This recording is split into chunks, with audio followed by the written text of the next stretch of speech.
Olá, todos, todas e todes que estão assistindo agora nosso vídeo. Eu me chamo Danila, sou professora do Departamento de Educação da Universidade Federal do Rio Grande do Norte e, atualmente, estou com as disciplinas de Educação em Direitos Humanos, Educação de Jovens e Adultos e Movimentos Sociais e Educação Popular. Hoje, tenho a companhia dos meus tutores, meu tutor e minha tutora, de um projeto específico das disciplinas de Educação em Direitos Humanos e Educação de Jovens e Adultos, um projeto que traz um diálogo com essas duas disciplinas, né, com ferramentas didáticas e acompanhamento no processo de formação em período remoto dos nossos estudantes dessas duas disciplinas. E nesse projeto, a nossa ideia central era incentivar a preocupação com a compreensão de uma educação voltada para os direitos humanos, em diálogo com a educação de jovens e adultos no nosso contexto educacional brasileiro. Essa preocupação veio em consonância também com o argumento interdisciplinar do terceiro semestre do curso de Pedagogia do SERES, onde estamos localizados, né, apresentado no nosso último projeto pedagógico do curso de Pedagogia, aprovado pela reunião do CONCEP, que partiu de um mapeamento interdisciplinar que, para esse terceiro período, né, traz o argumento direitos humanos e inclusão.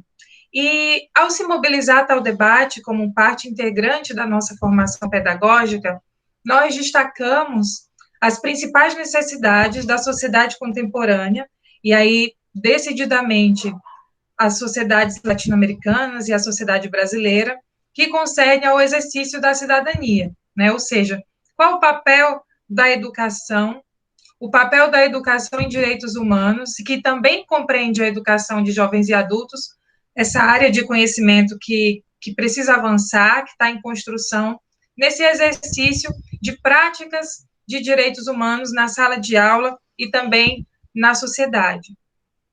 E nós pensamos que esses diálogos e essas práticas, né, fomentadas também a partir desses nossos componentes curriculares, esses debates são decisivos, né, para a elaboração de políticas públicas inclusivas, né, e que deem conta de minorar, de minimizar as nossas gritantes diferenças e que trazem contextos de exclusão e também possibilitam produções de materiais didáticos novos, outros, formação de estudantes e profissionais da educação e outras áreas do conhecimento que realmente entendam a educação como esse direito-chave para a efetivação de vários outros direitos, né? E que essa educação em direitos humanos favoreçam processos de formação de cidadãos e cidadãs conscientes de seus direitos e também de seus deveres, né, enquanto ser social, enquanto parte da sociedade. E quando tratamos da EJA em suas diversas formas, né, da educação de jovens e adultos em suas diversas formas, na forma em que é ofertada para a população, é premente a relação com a educação em direitos humanos.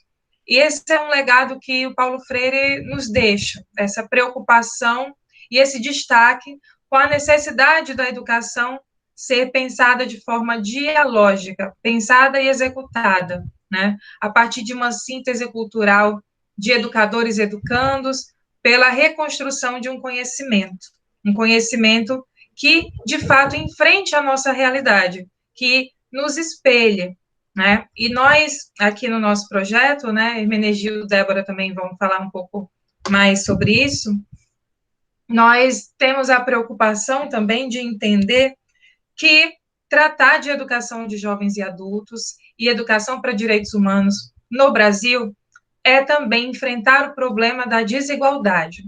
Pensar uma agenda latino-americana de direitos humanos, pensando e revisitando toda a nossa formação econômico-social, as nossas chagas sociais da colonização, da escravidão e de todas as nossas estruturas baseadas numa colonialidade, é entender e é e é estar de cara e buscar resolver o problema de que vivemos em um país democrático de direito, mas, ao mesmo tempo, vivemos também em uma sociedade frequentemente violada, onde homens e mulheres, principalmente, mas não só, né, de idade adulta, idosos, negros, indígenas, né, são ali marginalizados, postos à margem, têm seus direitos violados, incluindo o direito à educação, e ficam por algum motivo, né, por esse motivo da desigualdade, da falta de oportunidades, sem acesso à educação em sua faixa etária regular.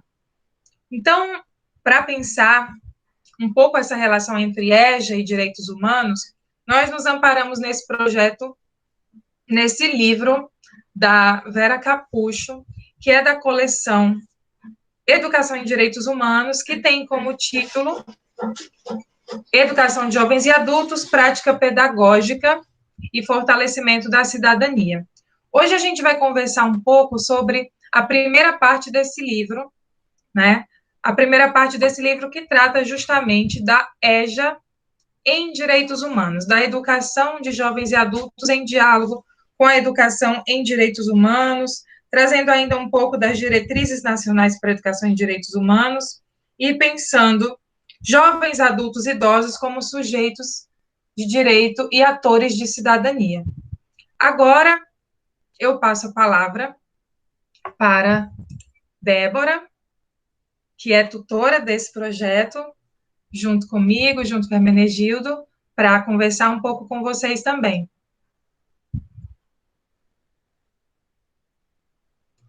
Débora? Perdão, Imagina.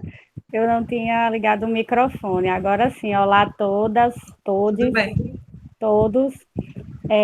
Quando a gente inicia nosso diálogo, nossa proposta de diálogo de educação de jovens e adultos e os direitos humanos, a gente tem que iniciar, de acordo com Vera Capucho, como uma conquista dos movimentos sociais, essa modalidade da educação da EJA foi uma conquista dos movimentos sociais e da sociedade civil organizada, que ela garantiu o acesso à educação como direito constitucional.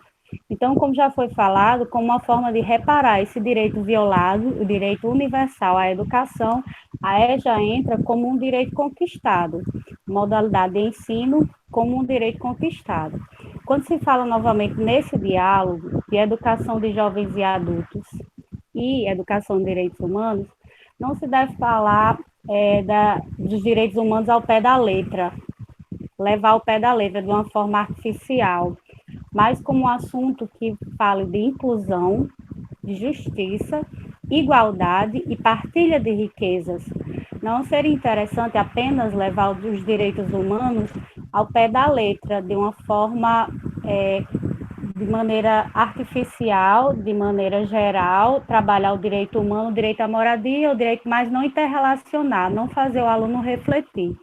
Então, que se faça um direito humano que fale sobre igualdade, justiça e partilha de riquezas. Quando a gente trabalha Paulo Freire, desse diálogo novamente, como a professora já falou, esse diálogo deve ser reflexivo, dialógico, de união e reconstrução de conhecimento. Como ele sempre fala, não é interessante que o professor seja o dono do saber, o detentor do saber, e passe apenas leis referentes aos direitos humanos, mas que faça o aluno construir juntamente com ele, de forma reflexiva, a necessidade de se estudar, se conhecer os direitos humanos na EJA. Apenas oferecer o aumento do número de vagas, de acordo com Vera Capucho, para o acesso à educação não é suficiente. Ou seja, só aumentar o número de vagas para pessoas e estudantes não é suficiente. Não inclui verdadeiramente o aluno. Torna-se necessário recensear e mapear o número de alunos, para que assim não haja como a gente ouve na política atual, no sistema político atual, é uma questão de meritocracia. Novamente, como a professora falou, no ambiente latino-americano principalmente, há uma grande exclusão, há um grande número de desiguais, pessoas em alta vulnerabilidade social. Apenas colocá-los no ambiente escolar não inclui. Isso não é uma questão de meritocracia. Eles não estudam apenas por esforço próprio, eles vão conseguir vencer. Não, justamente por esse sistema desigual é necessário recensear e assim incluir verdadeiramente. Vera fala que educar em direitos humanos seria, então, auxiliar no processo de formação do cidadão, no protagonismo, autonomia, formar cidadãos críticos, reflexivos, ou seja, que pense, que questione, que faça seu diálogo com o professor, que seja, que sempre vá além das instituições. É um cidadão que pensa, que tem noção dos seus direitos e assim que possa questionar o sistema.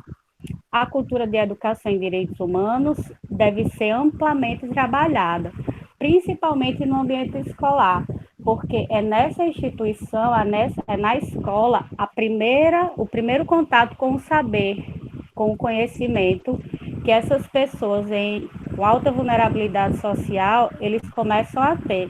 Então, é na escola esse primeiro contato que a educação em direitos humanos deve ser trabalhada. Ela busca promover essa educação em direitos humanos uma escola livre de violência, racismo e qualquer tipo de preconceito. Ou seja, é trabalhada toda a questão do racismo negro, do feminismo, população LGBTQI+. Todas essas questões podem e devem ser trabalhadas no contexto educacional, no contexto do aluno da EJA e com diálogo e educação de direitos humanos, buscando fazer com que a sociedade reaja às injustiças sociais. Busca-se, então, para finalizar, uma escola democrática, que mais que reflexão, promova a transformação. Assim, eu passo a palavra para o meu colega Hermenegildo. Olá a todas, todos e todes. Como a professora falou, meu nome é Hermenegildo, sou tutor juntamente com Débora. E nesse diálogo, retomando o que foi dito, na verdade, falando um pouco sobre o texto, vamos ver uma coisa, dando continuidade ao que a colega falou, muito importante. Às vezes pensamos a educação enquanto algo que acontece formalmente no prédio escolar e não a pensamos de forma que permeia os contextos de vida das pessoas, como Débora falou, levando em consideração raça, orientação sexual e tudo isso. Temos de pensar a educação para sujeitos e não para usuários, como a autora Vera Capuz coloca em seu livro, nessa parte que a gente está trabalhando. Não são usuários, são cidadãos, são sujeitos que permeiam a educação e suas vidas passam e perpassam em sua própria educação, em sua própria formação. Então, vamos ver que essa luta dos direitos da educação, ela está juntamente colocada no EJA, contextualizando bastante com os direitos humanos, porque a educação é um direito humano. E a educação de EJA traz esse caráter reparador, de reparar o que uma vez essas pessoas, às vezes, não tiveram essa oportunidade de cursar no tempo considerado regular, para que possam entrar no meio educacional novamente, em outro contexto, mas não entrar como se fossem da mesma forma que adolescentes ou crianças entrariam, entrar como adultos e jovens que estão cursando aquilo, levando-se sua condição em consideração. Deve-se considerar que são homens e mulheres que devem ser atuantes em seus contextos e não seres passivos, como diria Paulo Freire, em uma educação bancária. Então, eles são ativos em sua educação, são sujeitos de sua própria história. Então, eles não estão ali enquanto a história está passando, eles estão construindo a história juntamente em seu próprio processo educativo. E essa consciência de sujeito de direitos, essa consciência de se formar sujeito de direitos, é justamente esse caráter da educação em direitos humanos. Equivaleria justamente a essa primazia, ser a primazia seria justamente isso, ser consciente de que é sujeito de direitos. E enquanto sujeito de direitos, pelo que se luta, pelo que se quer conquistar, o que se pode, aonde se pode chegar, justamente voltando a essa importância da educação em direitos humanos. É uma educação importante que às vezes é negligenciada, às vezes são mais importantes outras disciplinas, como a matemática, como a língua portuguesa. E essa educação, ela é tão importante quanto, porque ela está ali justamente permeando tudo, toda a vida dos sujeitos, toda a vida das pessoas, toda a vida dos sujeitos. Eu acho que é isso, agradeço a contribuição e espero que possa ter ajudado vocês a entender melhor sobre o assunto.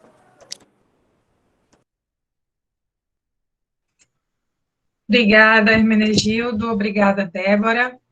É isso, gente, no vídeo de hoje, que é mais sintético, nós chamamos ao debate, chamamos ao diálogo, justamente para a gente pensar sobre essa dívida histórica com a educação dos estudantes, trabalhadores e trabalhadoras, dos jovens, adultos e idosos que precisam ser reconhecidos como sujeitos de direito e que, em virtude dessas situações de desigualdade presentes na nossa sociedade brasileira, e muitas vezes pela ausência do Estado na garantia desses direitos referenciados, né, mesmo que referenciados em uma Declaração Universal de Direitos Humanos. Então, nós precisamos, né, enquanto educadores em contínua formação, pensar em enfrentar esse problema em virtude de que as políticas públicas precisam focar medidas especiais e não só emergenciais, com o objetivo de eliminar essas desigualdades historicamente acumuladas, mas também enfrentar a lógica neoliberal que hoje impera e que chega também na educação, né? Em muitos casos, o desestímulo ao investimento, né, o fechamento de escolas, dessas escolas que realmente promovem a possibilidade desses grupos historicamente subalternizados de terem um acesso à educação, direito assegurado na lei. Então, pensar sobre esse lugar ocupado pela EJA, pela educação em direitos humanos na educação brasileira, é também buscar construir, nesse país de capitalismo periférico, né, nesse papel que desempenhamos na divisão mundial do trabalho, pensar qual o nosso papel enquanto educadores para a formação cidadã e para a formação de uma nova cultura de direitos humanos, descolonizada, e que dê conta dessas nossas particularidades, né, e que afligem tanto a classe trabalhadora. Muito obrigada, até a próxima.